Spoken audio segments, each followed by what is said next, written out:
Welcome to this third video in our series where we're putting forth the covenant as the way in which we are to understand our relationship to the Lord, that it's not a mystery, that it's not something, my relationship with the Lord isn't something I discover in private on my own terms, but it's a public and objective covenant that the Lord has made with his people as the king of his people, Jesus Christ, Christ meaning king. And so that's what we're looking at through this website, through these videos. It's the website is called Covenant Renewal.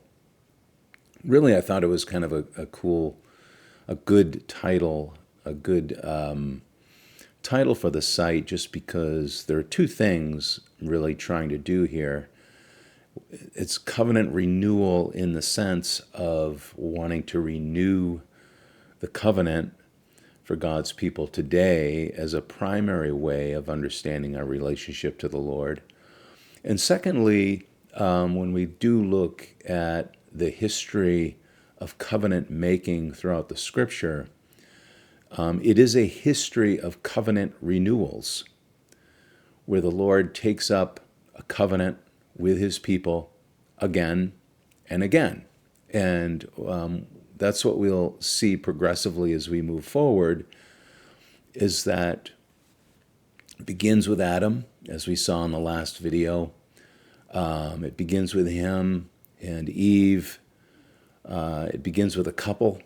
And it's a very objective covenant that we can discern. We'll talk more about that this morning. And then it moves on in time to the next major focus, which is Noah. And so that's what we're going to look at today. And then the next video will be focusing in on Abraham. And then following that, we're going to look at the Lord's covenant making with Israel. So you see, it's kind of moving outward. It moves from a couple to a family in Noah, to another family, which comes from Noah, Abraham, and then it develops on out from there to a nation. It becomes a national covenant, which really finds its full maturity in Deuteronomy, the second giving of the law at Moab, which is a covenant document. Deuteronomy is probably the most explicitly structured covenantal document that we see in the Old Covenant, and for good reason, and we'll come to that. But what we find are these, as we looked at before, we saw with Adam, and we'll see today with Noah, what we find that this is the structure of the covenant, made up of three main parts, as we looked at before: the historical prologue, which shows God's great powerful works in the past, which then binds his people to himself through mandates, which they must obey. And then looking forward to the third main section, which is made up of promises, those being both blessings or curses, depending on the mandates. And the mandates are to be kept by faith, both in what God has done in the past, looking back in remembrance, and looking forward into the future. Believing, right, that God will either bless or curse depending on my behavior. Am I honoring him as the loyal subject of my king? So that's what we saw last time with Adam. And the fascinating thing is we'll see this again with Noah, and then we'll see this with Abraham, and then we'll see it at Sinai, and we'll also see it in the New Covenant, the same structure. And so this is easily discernible and makes clear how we are to relate to our Lord. So this week we're going to look at Noah, and the fascinating thing about Noah is it's really sort of a fancy word would be a recapitulation. Recapitulation, which essentially means a redoing of the creation narrative.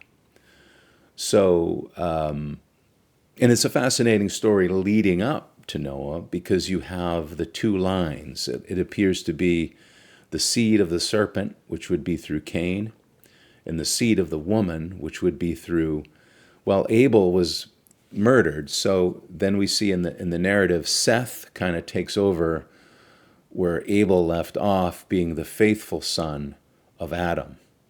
And we see there in the text where it says, well, it's interesting because you've got some parallels here. Cain culminates in Lamech in the narrative as sort of the seed of the serpent. And he basically swears vengeance upon his enemies.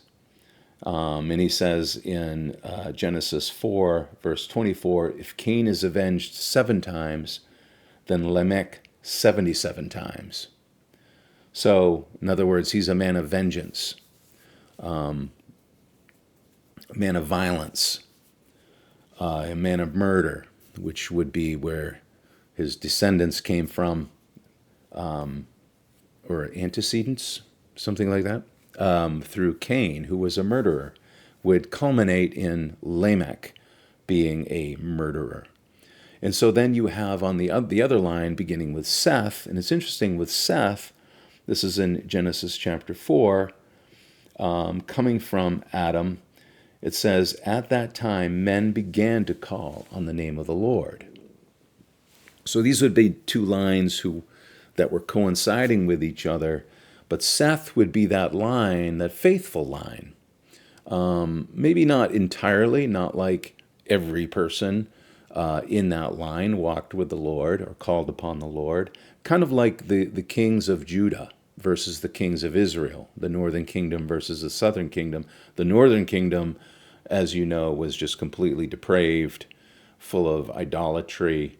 The southern kingdom, they had that too, but every now and then you'd have a faithful king that would rise up in the line of Judah, or Judea, which of course Jesus would come from that line. So you've got these faithful kings that would arise, Josiah, Hezekiah, others.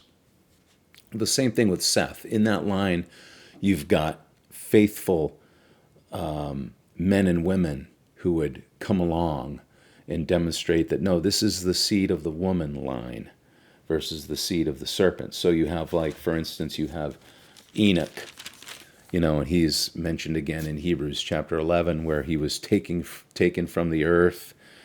When Enoch had lived 65 years, he became the father of Methuselah. And after he became the father of Methuselah, Enoch walked with God 300 years and had other sons and daughters. Altogether, Enoch lived 365 years. Enoch walked with God.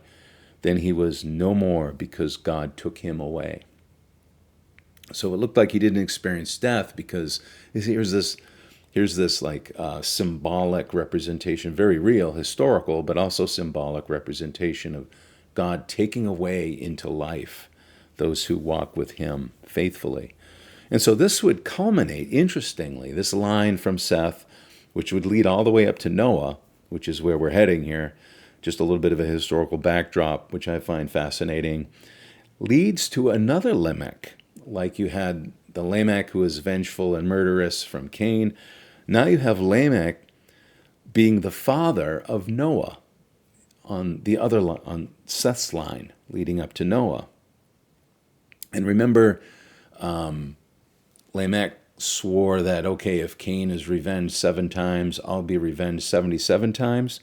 Well, look how this ends in chapter 5, verse 30. After Noah was born, Lamech lived 595 years and had other sons and daughters. Altogether, Lamech lived 777 years, and then he died. So 7, Cain 7 times avenged, Lamech 77 times avenged. Lamech of Noah's line lived 777 years. Maybe it's nothing. I don't know. It seems pretty interesting to me. But then you come to Noah.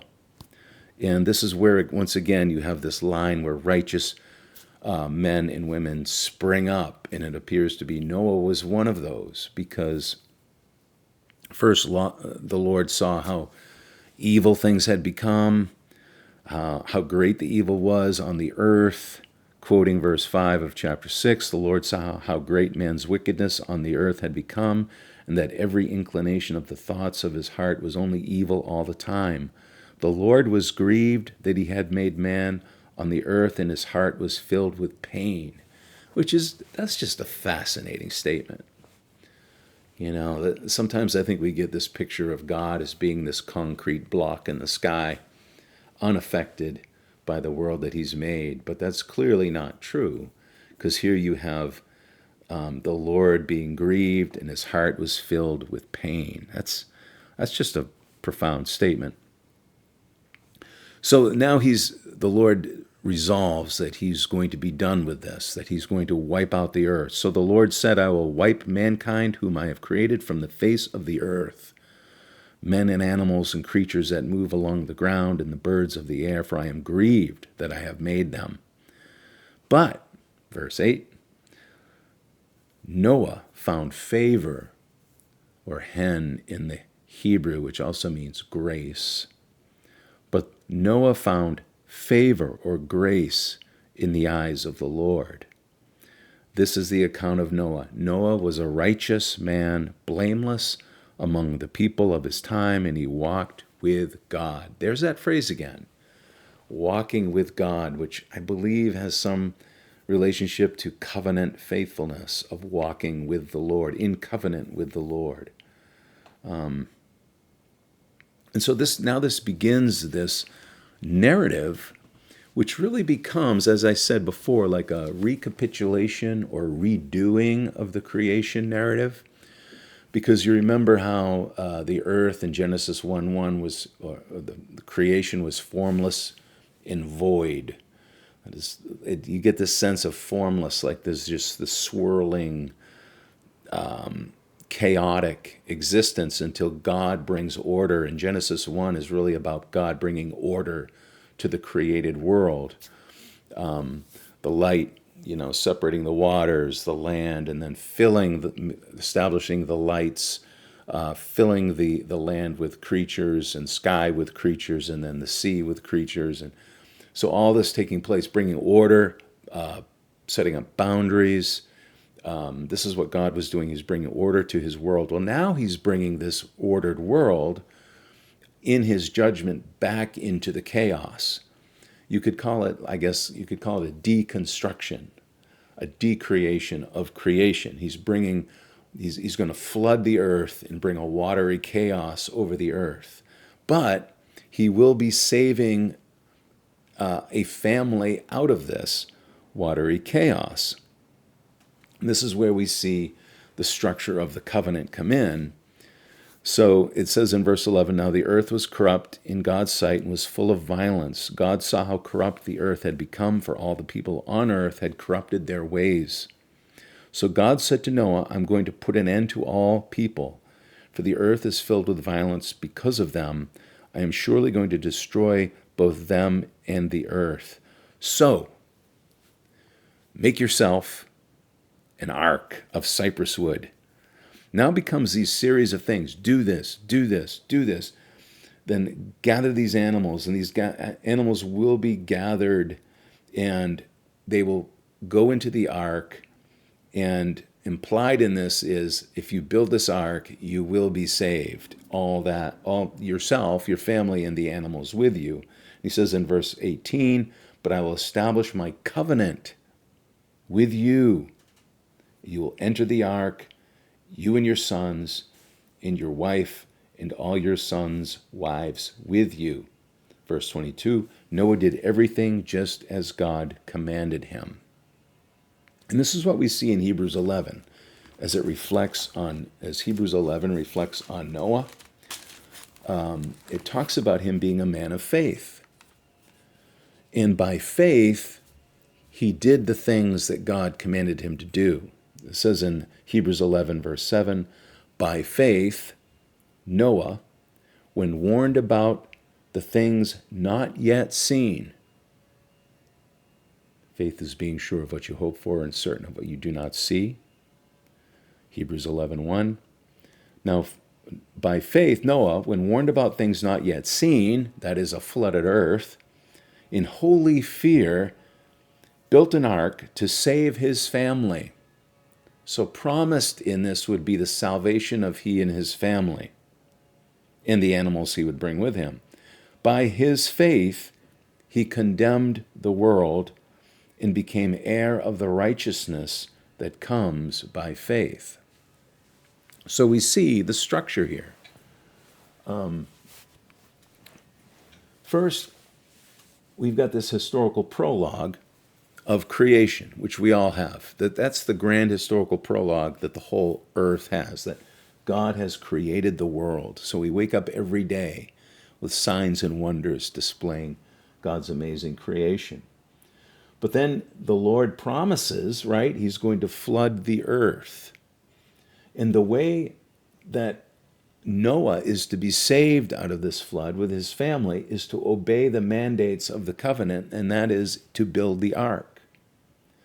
And so by faith in the promise, blessings for him and curses for the world, he built the ark.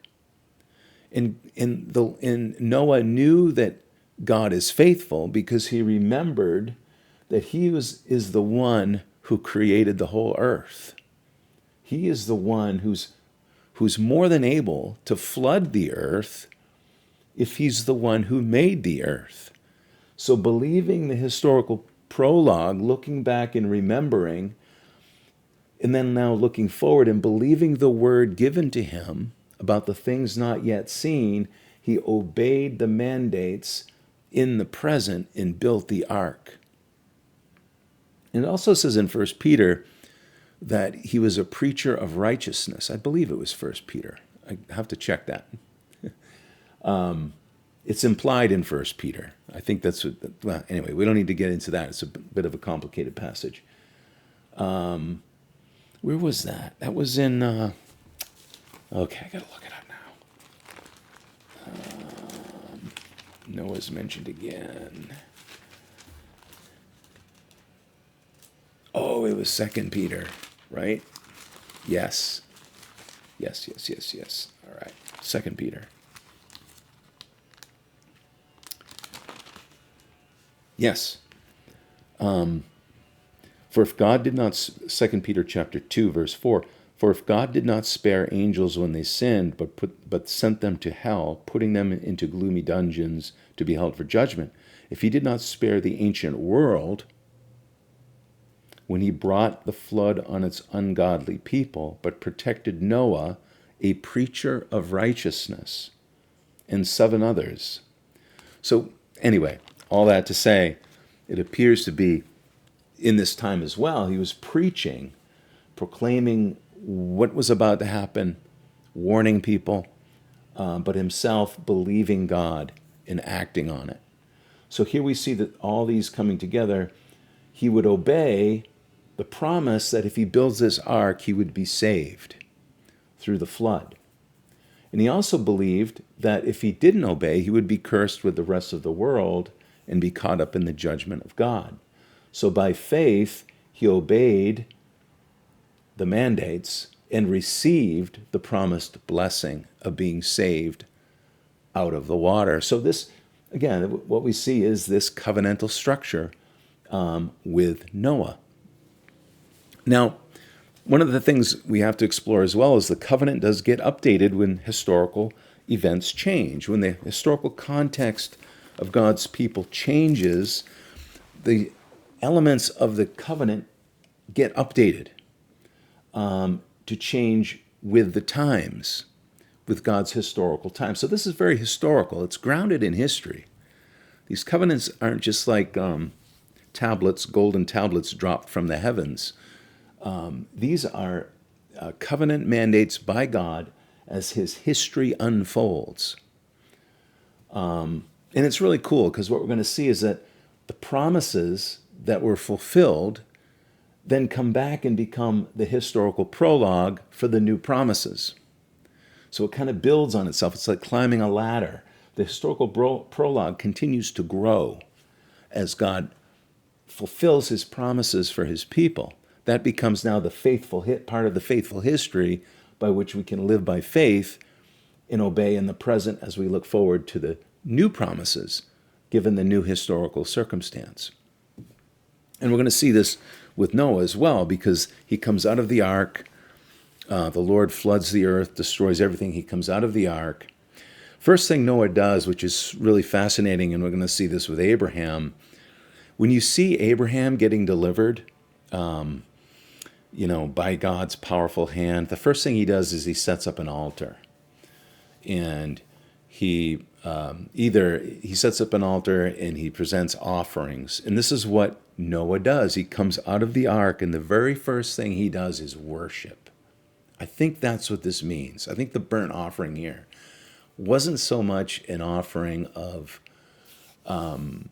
for sin. It's not a sin offering. It's a burnt offering celebrating the covenantal unity between Noah and God. It's a celebration of their relationship and a celebration of God who has just saved him out of this amazing flood which has destroyed the earth. And it says so Noah came out, this is chapter 8, verse 18. So Noah came out together with his sons and his wife and his sons' wives, all of the animals and all the creatures that move along the ground and all the birds, everything that moves on the earth came out of the ark, one kind after another.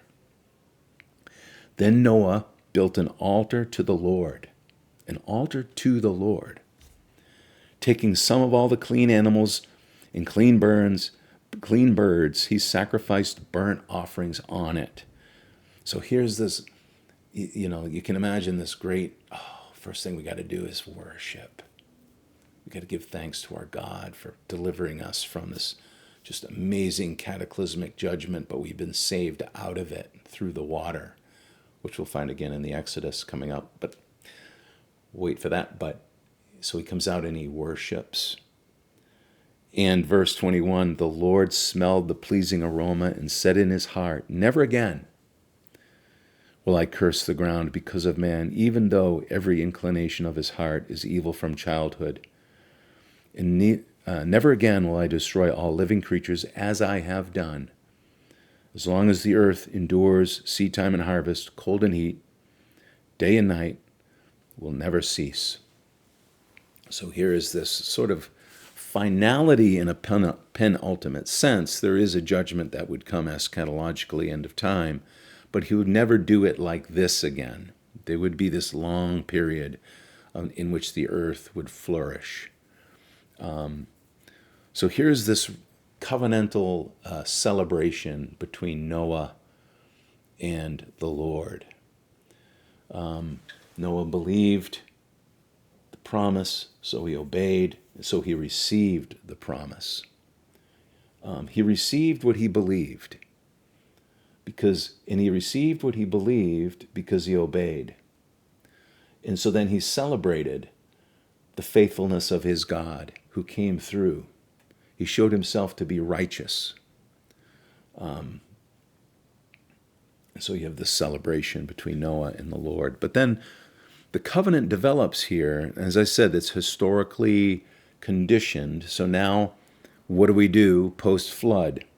Well, he's given another covenant. The covenant is actually expanded now to include the mandates, to be the very same mandates that Adam had. And this is where I say it's a recapitulation of the original creation, because Noah now takes over where Adam left off, because he gives him the same mandate. He says, as for you, be fruitful and increase in number, multiply on the earth and increase upon it. But you also have, this is now because everybody's been wiped out, so his mandate is to repopulate through his family. But there's also a prohibition that's been brought in, because now with sin, with the evilness of man's heart, he talks about these prohibitions. One is, in verse 4 of chapter 9, you must not eat meat that has its lifeblood still in it. So now God has granted that Noah can eat meat, or man can eat meat as part of his food, but you can't eat meat with the lifeblood still in it. So the Lord holds something sacred to blood, right? And I will demand an accounting from every animal, and from each man too. I will demand an accounting for the life of his fellow man. Whoever sheds the blood of man, by man shall his blood be shed. For in the image of God has God made man. So you have this prohibition brought in because of the current state of sin that man is in. So that is, if you disobey the mandate and you murder, you shall be subject to the curse, and you shall be put to death. So it'd be by faith in this amazing God who has done these amazing things. And so now, just to talk about this idea of the promise of the flood becomes the historical prologue. So you see how the covenant is moving forward through history. What was promised is now fulfilled, becomes the historical prologue. So not only do you have creation as a historical prologue, you have the flood as a sign of God's great power, as something to remember and look back on. And as you do that, you obey the promises, you obey the mandates to not murder, by faith in the fact that this God is powerful, and he can do what he needs to do because he's a powerful, almighty God, but also by faith in the promised curse that you will be put to death if you disobey the mandate in the present. But if you do not murder, if you love your neighbor, then you will receive the promise of continued life. So this again is this covenant mandate brought forward through Noah. And so, so this is what we see. We see from Adam now to Noah. Then the next big movement in covenantal history will be Abraham. And so that's going to be one we're going to have to spend some time with, because there's quite a bit to that.